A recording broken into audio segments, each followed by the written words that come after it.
Do you really know who your podcast audience is?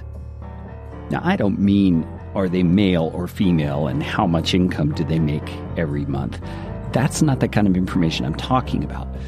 I'm asking you, do you know who they are in terms of what their needs are and what they enjoy listening to when it comes to media? Do you know what it is you can do for them and what it is that other podcasts they listen to are doing for them?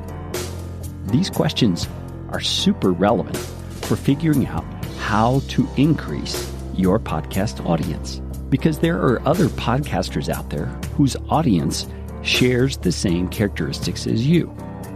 And what could happen if you could meet that podcaster and they could get to know you a bit, you could get to know them, and the two of you together could figure out a way to use the leverage you have with your own audience to help each other grow your podcast audience. This episode of Podcastification, I'm talking with a friend of mine, Scott Johnson, who has done this exact thing. I asked Scott all the questions about how he got the idea, how he goes about doing it, and by the way, there's 3 different ways he goes about doing it, and what to do and not do in reaching out to other podcasters. You won't want to miss this one. Stick around.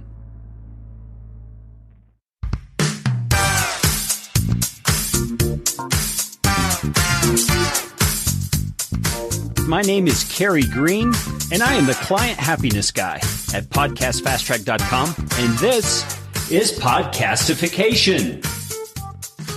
Podcastification is all about you, teaching you how to podcast, how to put into practice the best practices that I and my team have learned in working with hundreds of clients. You are going to podcast better from listening to this show. If you like what you hear on Podcastification, please just hit the pause button, swipe to the sharing function on your app, and share this episode with somebody you know will benefit. And if you'd like to get in on more Podcastification goodness, you can do it by subscribing to our Podcast Optimizer email series, and I promise you, you won't get lots of junk. You'll just get one actionable email a week. Go to podcastfasttrack.com/optimizer. That is enough of that kind of stuff. Let's get you podcastificated right away. Scott Johnson, thanks so much for joining me for this conversation. I'm excited to be here, Kerry. Yeah, I think everybody says excited. We need to come up with another word, don't we? I am thrilled. Wow, we caught the same word. That is, boy, great minds and all that. Wow. Hey, yeah, great minds. That's what my sister used to say. And she also used to say, hey, I can't pay for it with my good looks, you know, that kind of thing. So it tells you a little bit about my sister. Well, I'm also delighted. How about that? Okay. Yeah, that's wonderful. I'm glad you're delighted. That makes me feel good as a host. Well, I am excited, oh, there's that word again, to tell the audience about your journey. And I'm going to let you do that. But I want to start off just by saying, Scott, your show is really cool. And what I've seen you do just from the short time we've known each other has just been amazing. So I want to say kudos to you. But let's start off with you giving us just kind of a big picture, snapshot, nutshell, whatever you want to call it, of where you're at today with your podcast. And whatever that means to you, whatever stats or demographics you think are helpful, please share those with us. I want to give people a vision for what can happen with a podcast from an independent standpoint when it's done consistently and the work is actually put in. Started listening to podcasts around 2011 or 2012. And I have been, I've owned a computer services business since 1999. So like 22 years, something like that. And when I started listening to podcasts, I thought, you know, this is something I should do to promote my own business and to establish myself as an authority in that space. So around 2012, I started doing my first podcast. I still do that one, but that's for my business. It's a computer tips and tricks for non-techie people. It's called the Computer Tutor Podcast. And I still do that one, but that's my business podcast. What I do now today is what I refer to in comparison, my fun podcast, the one I'm really passionate about. Yeah. And so that was about 3.5 years ago. It was middle of, it was July of 2018 that I started doing this podcast called What Was That Like? And how that came about is I found that I enjoyed podcast episodes where someone told a story. And it was even better if it was a true story. And I looked around and I couldn't find other podcasts doing that at least not as much as I would like to listen to. So I figured, okay, I know how to do a podcast. I'll just start doing that myself. So the first episode was in July of 2018. So it's been about almost 3.5 years now. Yeah, let me interject for a minute, Scott. I just want to draw out a lesson from what you just said. Oftentimes with clients and people who come to me and they want to start a podcast, but they're not like, what should I podcast about? That's often a question, believe it or not. I love that you're just a living illustration of what I've seen be so successful. And that is, if you want something and can't find it, go make it. So many people find success that way. So sorry to interrupt, but let me abbreviate your story for a minute. Tell us where you're at today. And we're going to go back and get all the history in just a moment. Where I'm at today, after 3.5 years, I just this year started taking on sponsors because the show is now big enough. I didn't want to really do sponsors until it got big enough that it was worthwhile. There's no point in inflicting an ad on your listeners if you're going to make $100 from it or something, Yeah. So I wanted to make sure it was worthwhile for everybody. But now I'm my numbers are somewhere getting close to 25,000 downloads for a new episode within the first 30 days. And that's one of the numbers I track. I track others as well. But yeah, that's where I'm at now. I'm taking regular sponsors, and I also have a Patreon, which is growing. So I'm happy with the growth, but like most podcasters, it's not growing as quickly as I'd like it to. Oh, sure. I mean, I tell people all the time, podcasting is a slow growth mechanism. Mm-hmm. But if you put in the consistency and the hard work to make it valuable content, it will grow. It Absolutely. will grow over time. And that's what your story demonstrates for us. Mm-hmm. All right. So, Scott, my main desire in our conversation is to talk about your promotional attempts and efforts throughout the years. And I know that's going to have to take us back a little bit in history because, all of us, especially as indie podcasters, kind of start not really knowing how to do all that stuff and not knowing what we're doing as a podcaster, period. So take us back to the point when you started realizing, hey, if this thing's going to grow, I'm going to have to make it grow somehow. Tell us about your initial attempts. What were the things you tried to do to get your audience to grow? Well, like most podcasters, I would say, obviously social media. I'm on Facebook, so I would post a new episode on Facebook every time one came out. I would join some Facebook groups. Took me a while to get into Instagram, but that's going well now. But in the beginning, my main thing in the beginning, and really I should say even now, is that people tell other people about the show. That was probably one of the biggest things I did in the beginning. And that's one of the reasons I have a specific plan or strategy for naming each episode, because you know how you subscribe to a lot of shows, but you don't listen to every episode. You scroll through and, you cherry pick. I do the same thing. But with my episodes, I name them something like Diana survived a plane crash, or Jeremy was bitten by a rattlesnake, or Whitney was shot 12 times. I want people, as they're scrolling through new episodes, to look at that and say, okay, I have to hear that story. Yeah. So that was one of my strategies.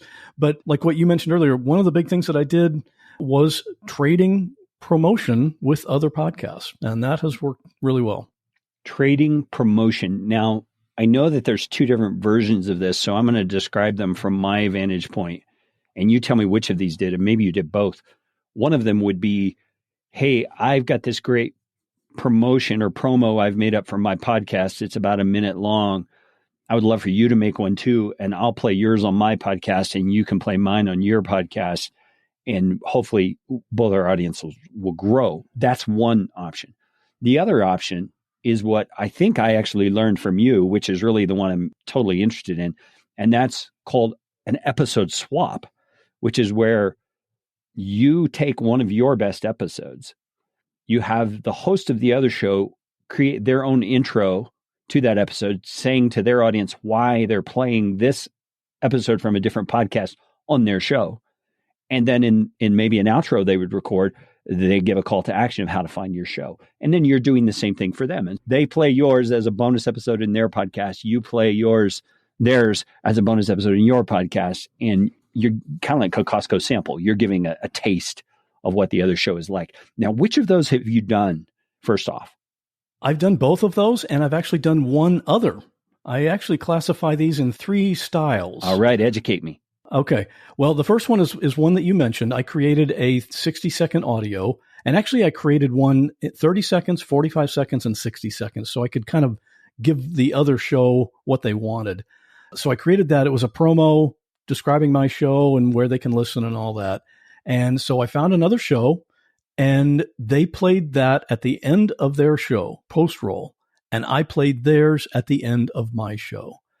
And it worked well. That was the first time I'd ever tried do anything like this, but I had planned it a little bit ahead of time to make sure that our audiences were similar. And that's one of the big critical factors in this. You've got to have a similar audience, similar type of listener. Yeah, so okay. We can talk about that and how to find that. Let me stop for a moment and ask you 2 questions related to that. You say it worked well. Define that for me. Okay. Well, when we did this, I was averaging 200 to 300 downloads per day. And on new release day, it would spike to about 800. Okay. Well, on that first promo trade day, that day equaled a new release day. So it was around 800. But here's the thing. When you do this, you don't really see the results until 2 or 3 days later, because 2 or 3 days later, or 3 or 4 days later, it went to about 1,200. And then it gradually went back down. It's kind of funny. You notice that the other show just played your promo and you go to look at your numbers. Well, what happened? It's not up as much as I thought it would be, but it's a delayed reaction. Yeah. So in a few days, you saw a spike in overall downloads. And did I hear you right that it went back down to normal numbers after that? It went gradually back down, but not to the previous level. Okay. It was a little bit higher because, not everybody's going to subscribe, but some of them do. Yeah. People that really like it, they're going to stick around. Okay, so you've got a gradual increase of the average.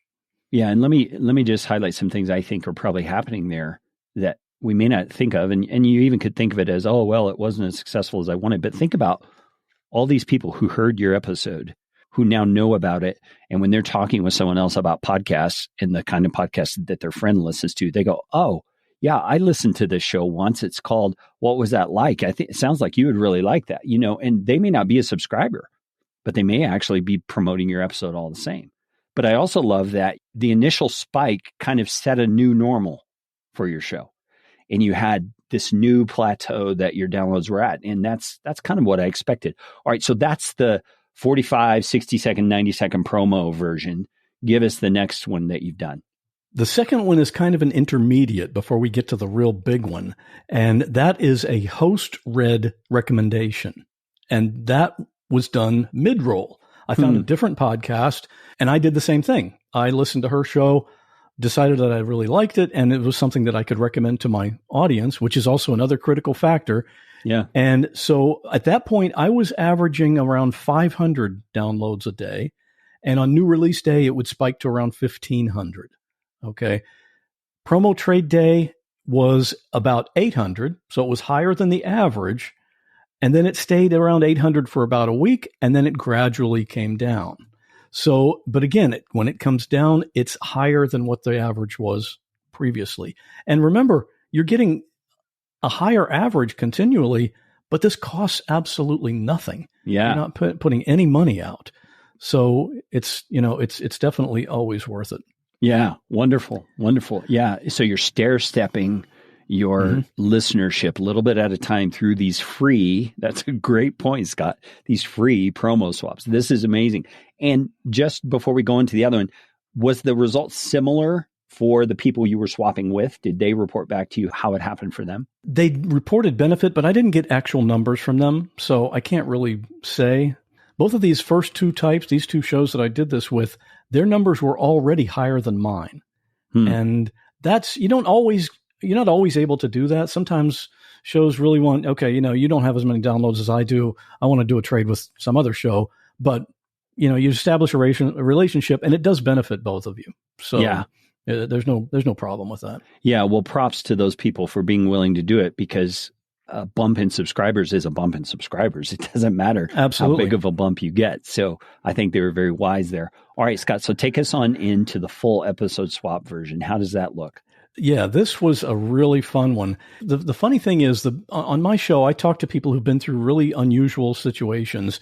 And I looked around, I couldn't find any other show doing stories like that, except for one. And it's a show called This Is Actually Happening. And I listened to that show myself because I love the stories. And so I thought, okay, this would be so perfect because I know my audience would love the stories that he's doing. And I know his audience would love the stories that I'm doing on my show. So I kind of planned it out and I sent him an email. I found the host's email address. I sent him an email. His name's Whit. And I said, look, I just wanted to let you know, I listened to your show. I love the format. I particularly like this particular episode that I just recently listened to. So that he knows it's not some cookie cutter email that I'm sending out to 100 people. And I said, I had the idea that what if we kind of swap episodes? Because I know each of our audience would love to learn about the other show. And just let me know what you think. So I sent him that email and I didn't hear anything for 2 or 3 days. And I thought, oh, okay, he's a big podcaster. He's got a great show. He's too busy. He doesn't respond to all these emails he gets. But turns out during those 2 or 3 days, he was listening to my show because he wanted to confirm that this is something that he could recommend to his audience. Yeah. And so he sent me back an email and he said, yeah, I'm open to that. Let's get on a phone call and talk about it. And the phone call is what locked it in. We knew that we could trust each other. We just had a really good feel for a chemistry between us. And he said, okay, yeah, just pick one of my shows. I'll send it to you. I'll pick one of yours. And we both did it as a bonus episode. So it's not like our listeners were missing out on a regular show in place of this one. It came in between because at that time, we each did episodes every other week. So we both did it on an off week. And it was great because I listened to what he said in introing my episode on his show. He said, look, this is Whit. This is the host. I know this is an off week, but I get people asking me all the time, what other shows are like this? What other shows can I listen to? And I've found one. This is one you're going to love. And oh my gosh, that personal host recommendation is that's what just made it crush. So at that time, when that happened, I was still averaging around 500 per day and 1,500 on a new release day. Well, on the day of the episode swap, when he played mine, my show went over 4,000 that day. Oh my goodness. Okay. So 8 times what I normally get. And then the next couple of days up to 5,000. And then 3 days after it hit 6,000. And it gradually went down. But again, the average is much higher than it was prior to doing that. Oh, yeah. And it's just incredible and of course, that episode is part of his back catalog. Yeah. And this is kind of a side thing, but like if you're on Reddit and somebody asks, hey, what's a great podcast to listen to? What's something about true stories or whatever? I can't go on there and say, hey, listen to mine because you're self-promoting and they don't allow that. But I can go on and say, listen to this other one. Listen to what This Is Actually Happening. Because you know what? When they find his show, they find my show. Yeah, eventually. So it's kind of around the barn way to do that. Yeah, so that is great. It was absolutely incredible. But you just got to, with something like that, with a full episode swap, your audience trusts you in recommending something. And you're putting a whole, an hour-long thing into their feed that they really didn't ask for. So it's got to be something that they're really going to like. Yeah, I agree. And I think some assumptions I would make about that, just having seen how stats work over time, is that the other podcaster had to have had a pretty sizable audience, because those spikes that you saw in the continued growth of them for 2 or 3 days, to me means not all of his audience was hearing the episode that first day, but more did the second day and more did the third day. And so, because that's the beauty of podcasting, you don't have to listen on release day. And a sizable audience, you'll see that release day bump for days rather than one day. Yeah, absolutely. And, I have a Facebook group for the podcast listeners. And one of the questions I ask before they come in the group is, how did you find out about the podcast? Because I always want to keep track of that. And that episode swap was 1.5 years ago. And I still get people regularly saying, I discovered your podcast because I listened to This Is Actually Happening. Yeah. Boy, talk about a long-term effect. Yeah. Yeah. Okay. So, listeners, let's just summarize real quick. We've got the promo swap. That's a shorter version. So 30-second, 45, 60, whatever. You've got the host read recommendation that Scott and his partners did mid-roll. And by the way, the episode swap came post-roll. And then you've got the episode swap, where it's a full-on episode, a bonus episode, and you're making sure that you're doing it in a way where the host recommends the other show, and that host trust factor really seems to set it off. All right, so Scott, let's talk about practicalities here. I know a lot of people are hearing your story and they're itching to do this, but you've already said this, and I want to dig into it now. You can't just do this with any podcasts. You can't just reach out to, for example, say you do a show like yours. What was this like? And it's true stories of crazy things that have happened in people's lives. You can't reach out to Nick Loper, who does the Side Hustle show, and expect that there's going to be a similar demographic necessarily. And you also can't expect that just because he's got a big listenership, you're going to get a big bump from it, because your demographic may not be the same. So tell me, how did you go about, number one, finding shows that you felt were similar? And then how did you go about confirming that? This is a critical thing to do before you even start trying to contact other shows or anything. You've got to, number one, the other show should be in the same category or something similar. You should have the same audience. Now, in my show, not every episode is true crime, but some of them are. Yeah. And I know my listeners. I did a listener survey, and I know 87% of my listeners are female, and they love true crime. They listen to true crime like crazy. And so I knew true crime shows would be a good mix for me. And somebody who listens to true crime shows also likes to hear other stories that are really crazy, but they're still true, even though they don't involve somebody getting murdered. Did you hear that, listeners? Listener surveys. I'm going to say it again and again. Scott knew his audience, and he had already asked them, what kind of shows do you listen to? So he knew already. He had the legwork done, so to speak, in some respects. So Scott, please continue. And the other factor that I looked at was you want to have a show that has roughly the same number of downloads as yours, or maybe a little more. Usually the first thing people say is, well, download numbers aren't public. I have no idea how to even calculate that. But you don't look at downloads. You look at, all we need is a comparison. You can go into an app like CastBox and look at their number of subscribers.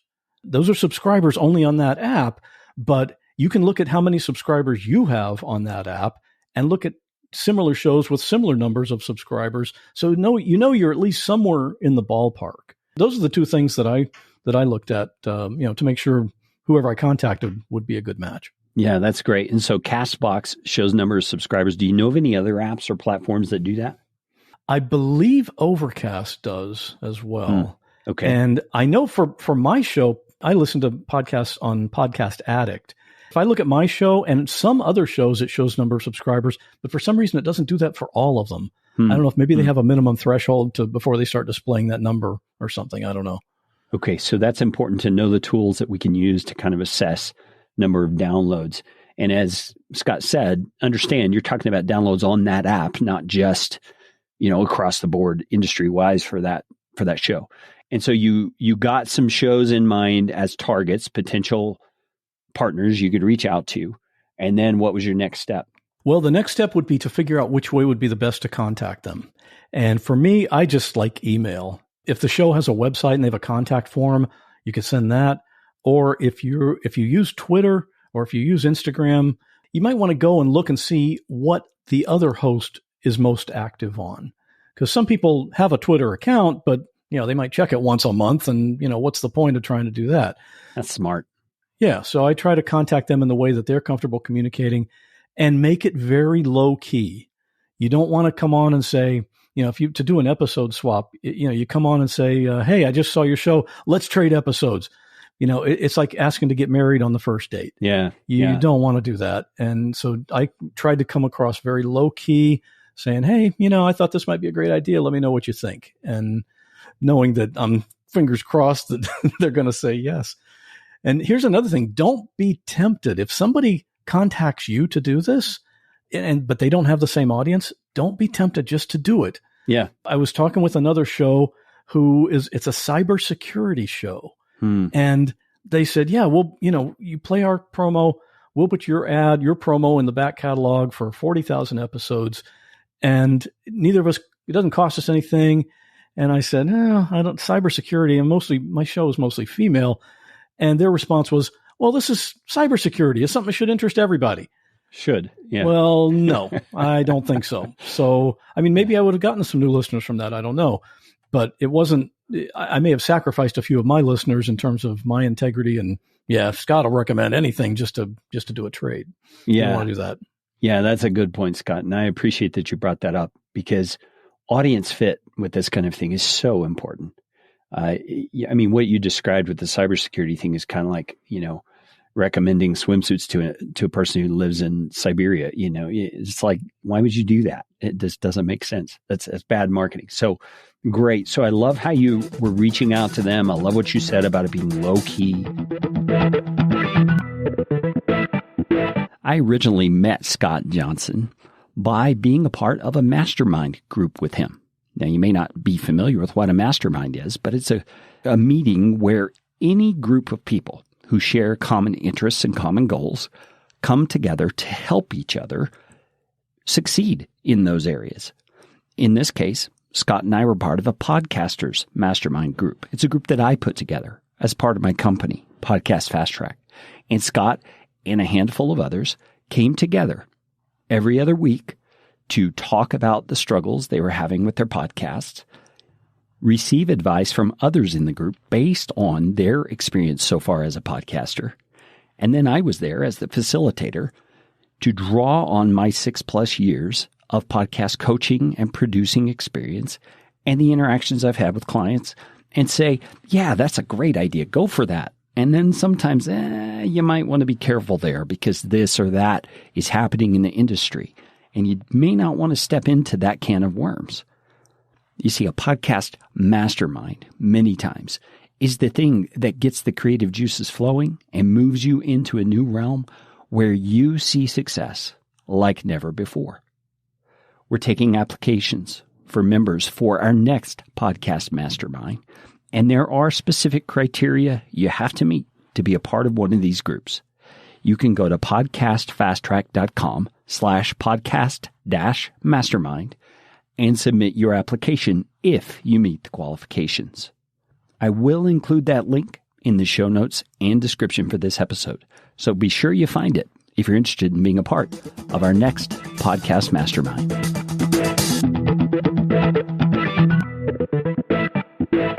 This is November 2021 when we're recording this. I get pitches from people to be on my podcast, write blog posts, et cetera, all the time. And I used to try to respond to them just out of consideration that there's a human being on the other end and say, hey, I don't think it's a good fit, but thanks for reaching out. Whatever. Just something somewhat polite. I get so many of them now, Scott. The minute I see one, I almost every time just spam. I just get rid of them because I don't appreciate what's most common about them. And that is that they have not researched my show. They are not a good fit for my audience, and they don't seem to know it. They're just spamming me. And so I would love to hear your insights on what goes into making that email low key. What goes into making a connection with that person that they actually will take the time to read it rather than just spam immediately. Mm-hmm. Yeah, I get those same emails. I'll get somebody that does lead funneling for businesses, and the first line is, we think he's going to be a great fit for your show. Well, clearly you have never listened to an episode of my show. And yeah, I just delete those. I don't even bother.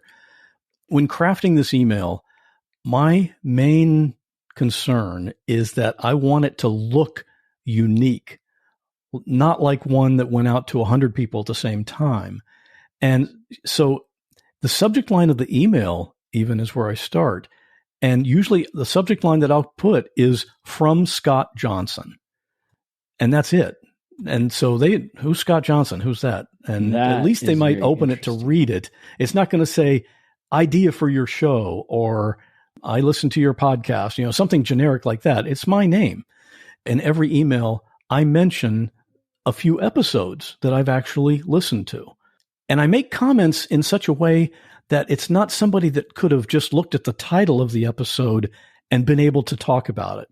I try to mention something pretty specific about one of their episodes So they can tell, even as long as they open and read the email, they can tell, okay, this guy's actually listened to an episode. And that, just that alone sets me apart from all the other junk mail proposals that they get all the time, just like what you said you get.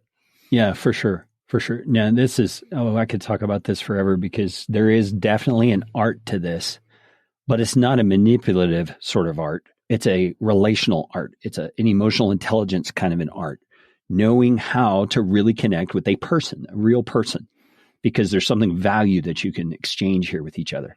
Now, let me ask you real quick. I'm just very curious about this. Where did you get that idea to put from Scott Johnson? I just thought of it. I think that is brilliant. That is like the ultimate in curiosity provoking.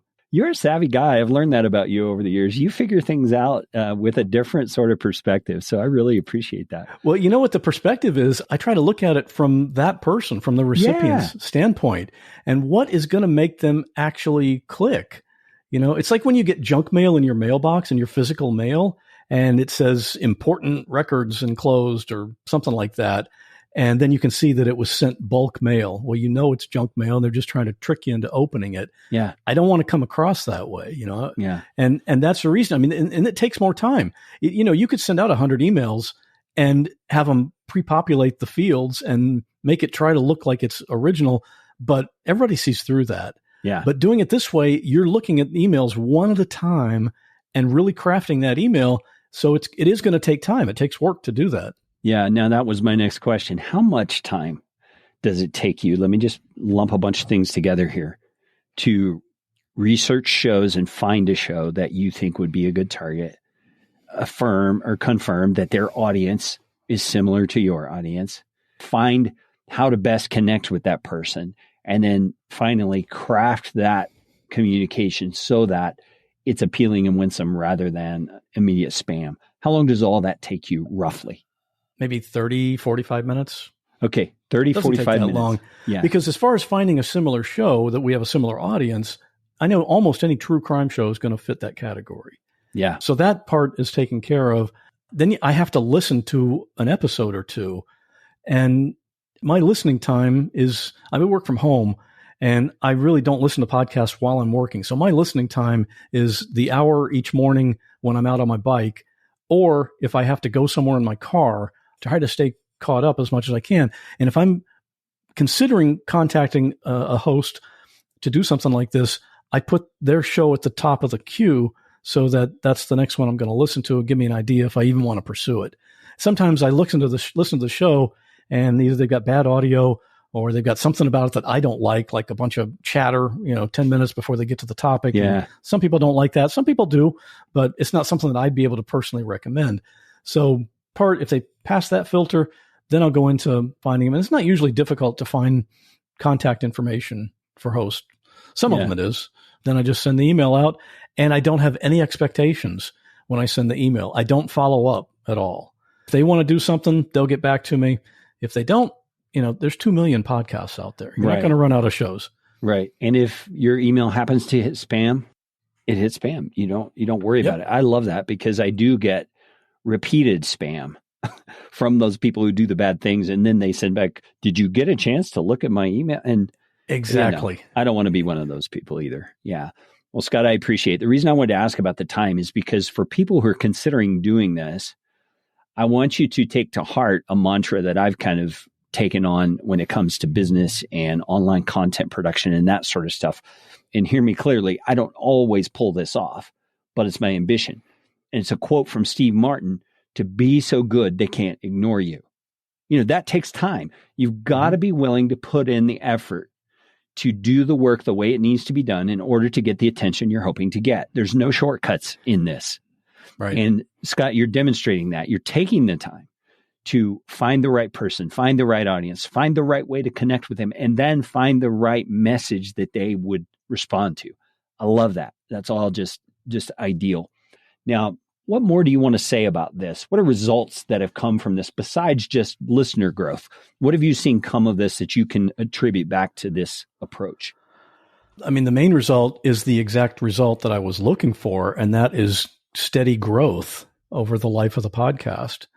And you were talking about shortcuts. There are shortcuts. but they don't work.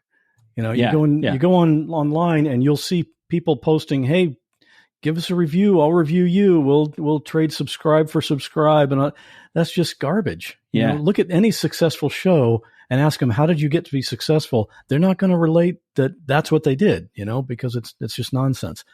One thing I really like to emphasize is when you do a trade with another show, to over deliver. So you guys agree that, okay, I'm going to read a host read ad about your show and mine, and you're going to do the same thing.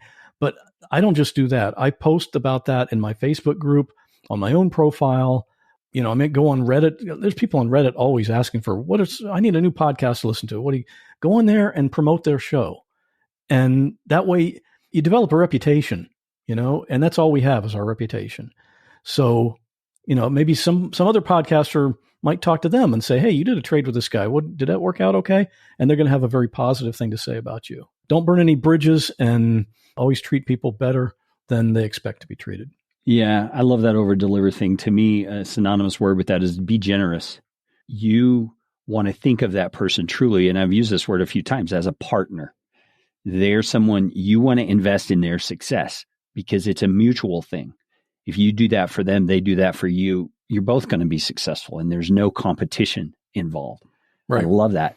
And one of the stats people may not recognize or even know about, but once you hear it, you go, "Oh yeah, that's true," is that the average podcast listener listens to 4 or 5 podcasts at a time, not meaning concurrently in the same moment, but within a week's span, they're listening to different. So you don't have to think of this as a competition thing. You think of this as a we're getting in the orbit of the same planet sort of a thing. That's exactly what you want. So Scott, this has been just a beautiful conversation of savvy promotion and smart ways of considering people.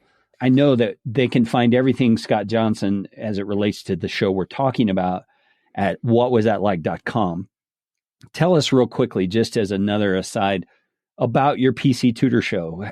What is that and who would benefit from that show? Basically, that show is for non-techie people. I promote it as we don't use any geeky language or big techie terms. It's just stuff like, and it's all Windows. I don't use Mac computers, so it's all Windows information.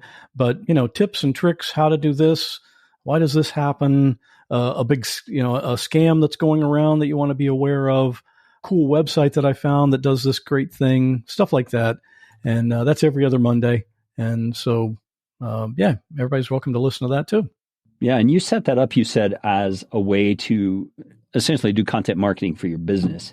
What was it back when you started listening to podcasts that made you realize, this is a no-brainer. I should actually do a show about the kind of things I'm trying to sell? One of the first podcasts that I listened to was School of Podcasting with Dave Jackson. Yeah, good old Dave. Obviously, he is doing a podcast to promote his podcast creation, and he helps people get started podcasting, and people that are already started, he helps them grow their show and even monetize it if they want to. And I thought, well, this guy has a business and he's using his podcast to promote his business. Why shouldn't I be doing that?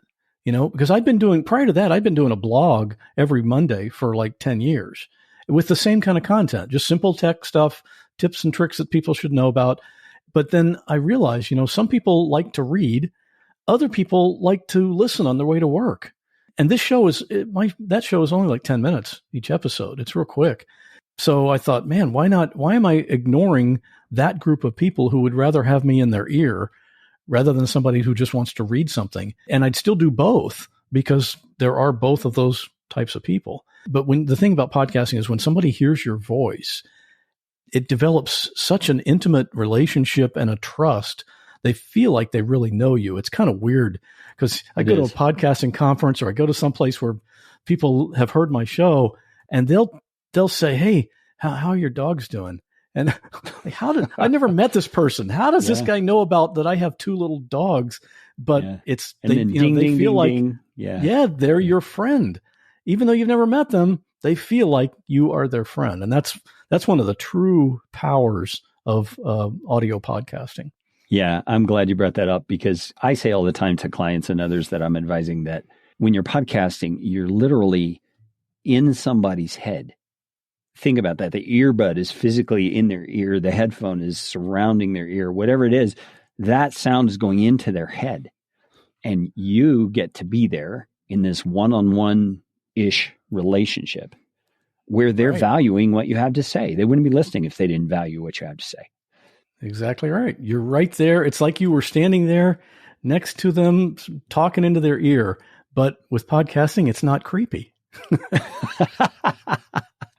Yeah, you could be the little person on their shoulder whispering into their ear, but they don't see it that way. Yeah, that's funny. Well, Scott, this has been a joy, and I appreciate you. I appreciate the time we've spent together. By the way, I don't think we told this story. Scott and I met through a mastermind that I did with other podcasters trying to help each other leverage shows forward. And Scott had so much great input to add to the mix on that conversation. And Scott, I remember at the time you were considering ads at the time, the sponsorships and that sort of thing, and you were investigating different platforms.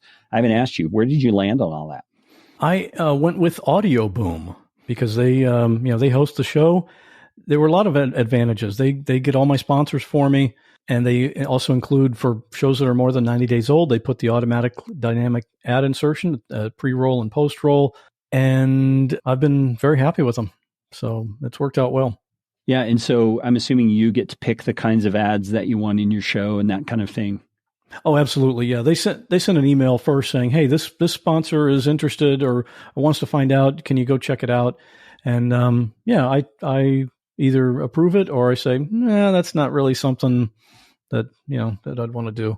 Yeah, that's cool. And I'm not real familiar with Audio Boom. Is it a media host? So you had to transfer your show to their media hosting? Yep. My host, of course, now the hosting doesn't cost me anything either. True. But yes, they host the show. I had to do the whole transfer over, and boy, was that scary. Yeah, scary, but how did it work out in the end? It worked out fine. Yeah, I mean, obviously they do that all the time, so it wasn't scary for them. They knew what the process was. But for me, I've just heard stories of, somebody trying to trade, go from one host to another, and the redirect doesn't work, and all of a sudden 2 years worth of audience building, now they can't find you. And that did not happen. And of course, it's in Audio Boom's best interest to make sure that doesn't happen, obviously. Correct. So, but yeah, it went well. Yeah, very interesting. Now, I'm not asking for specific numbers, but how's that working for you financially? Is it something you're glad you've done? Oh, definitely. Yeah. I'm in kind of a weird situation now because any money that I make from the podcast, I'm putting back into the podcast because obviously if it's a business expense, then it kind of cancels out and I don't pay taxes on that. So I'm making not a small amount of money, but small relatively. So it's not enough to live on yet, but a few $1,000s every month that I have to figure out, okay, where am I going to spend this money now? So I'm buying conference tickets and I've replaced my computer and I'm buying ads on other shows too. So if someone has a true crime show that has 30, 40,000 downloads per episode, I'd want to talk to them about maybe buying some ads. Yeah. Yeah. And Scott and I are also talking about putting together a high level podcaster mastermind for people in that same download demographic. So if you're one of those people, hey, connect with me and let's talk.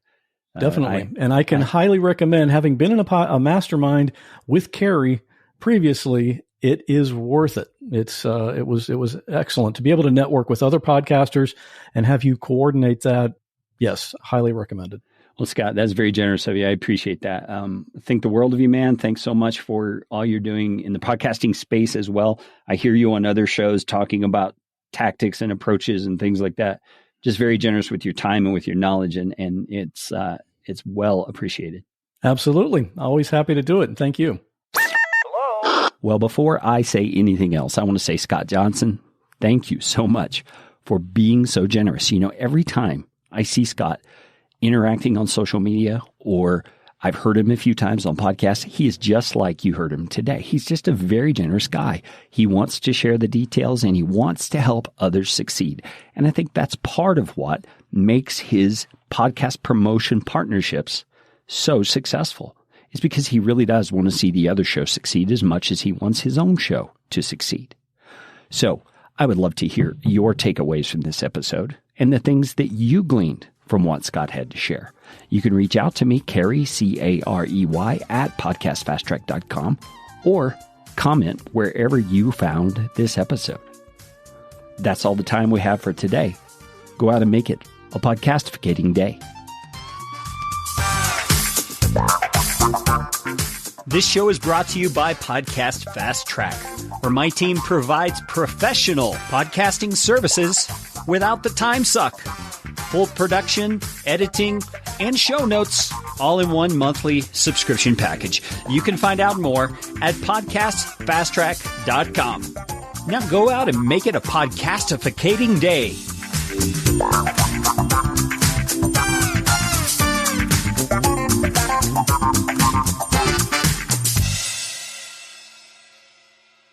Audio editing and show notes by podcastfasttrack.com. Get 15% off your first month by mentioning this show.